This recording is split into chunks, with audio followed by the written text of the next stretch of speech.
Hello chunks, welcome to a new vlog. അപ്പോൾ ഉച്ച കിടന്ന് ഉറങ്ങി വൈകിട്ട് എഴുന്നേറ്റവരാണ് ഗായ്സ് നല്ല തലവേദന. അപ്പോൾ തലവേദന മാറാൻ വേണ്ടി ഞാൻ വിചാരിച്ചു ഒരു പടം കണ്ടിട്ട് വന്നാലോ എന്ന്. ഉടനെ വണ്ടി എടുത്ത് ഞങ്ങൾ പോവുകയാണ് കാന്താരി കാണാൻ വേണ്ടി. ഇത് കാന്താരി ഇറങ്ങിയിട്ട് കുറേ ദിവസമായി, പക്ഷേ ഇതുവരെ ഞാൻ കണ്ടിട്ടില്ലായിരുന്നു. അപ്പോൾ ഞാനും എൻ്റെ ഫ്രണ്ടും കൂടെ കാന്താരി കാണാൻ പോയി. തിയേറ്ററിൻ്റെ വെളിയിൽ ചെന്നപ്പോഴായിരുന്നു ഒരു പാനിപ്പൂരി കട കാണുന്നത്. എന്തേ പടം തുടങ്ങാൻ വേണ്ടി ഒരു പടം തുടങ്ങുന്ന ഒരു അരമണിക്കൂർ മുമ്പ് നമ്മളവിടെ എത്തി. അപ്പോൾ ഞാൻ വിചാരിച്ചു എല്ലാം പോയി തിന്നിട്ട് അങ്ങ് കയറാം. പക്ഷേ ഗായ്സ് ഭയങ്കര തിരക്കായിരുന്നു. ഒരു 15 മിനിറ്റ് നമ്മളവിടെ നിന്നു. അതിന് ശേഷമാണ് നമുക്ക് സംഭവം കിട്ടുന്നത് കയ്യിൽ. അപ്പോൾ പാനിപ്പൂരിയല്ല ഞാൻ വരുത്തിച്ചത്, ദഹിപൂരിയും പിന്നെ ഭേലെന്ന് പറഞ്ഞ ഒരു ഡിഷുമാണ്.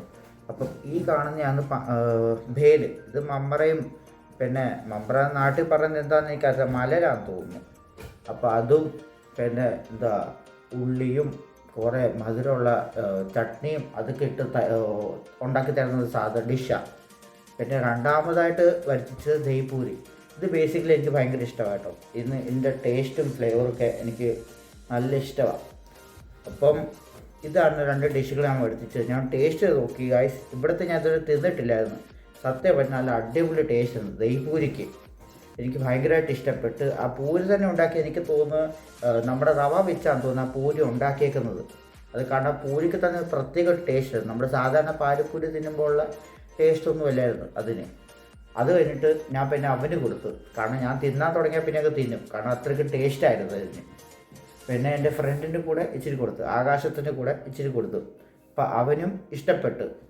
അവൻ ചിരിക്കാത്ത എന്താണെന്ന് എനിക്കറിയത്തില്ല, പക്ഷെ അവൻ ഇഷ്ടപ്പെട്ടെന്ന് അവൻ എന്നോട് പറഞ്ഞു. പിന്നെ ഞാൻ വേല ടേസ്റ്റ് ചെയ്ത് നോക്കി. വേല സത്യം പറഞ്ഞ കാഴ്ച എനിക്ക് അത്ര അങ്ങോട്ട് പിടിച്ചിട്ടില്ല. കാരണം നമ്മൾ സാധാരണ ഞാൻ വേല തിന്നത്തുള്ളത് ഇച്ചിരി എരിവുള്ളതാണ്. മധുരം കാണും, മധുരമുള്ള ചട്നി ഇടും, എന്നാലും എരിവ് ഇച്ചിരി കയറിയിരിക്കും. പക്ഷേ ഇതിനകത്ത് കായ്സ് മധുരമാണ് കയറിയിരുന്നത്. എനിക്ക് തോന്നുന്നു അവർ മധുരമുള്ള ചട്നി കൂടുതലിട്ടു. പക്ഷെ അവന് ഇഷ്ടപ്പെട്ടു കേട്ടോ. അവന് ഇവിടുത്തെ എന്ത് കൊടുത്താലും അവന് ഇഷ്ടമാണ്. അപ്പോൾ അവസാനം നമ്മൾ കാന്താര കാണാൻ വേണ്ടി കയറി. ഗായ്സ് നല്ല അടിപൊളി തിയേറ്റർ എക്സ്പീരിയൻസ് ഉള്ള പടമാണ്. അപ്പോൾ ഗായ്സ് പടം അടിപൊളിയായിരുന്നു. അപ്പോൾ പടം കണ്ടിട്ട് തിരിച്ച് വീട്ടിലോട്ട് ഞാൻ യാത്ര തിരിച്ചു.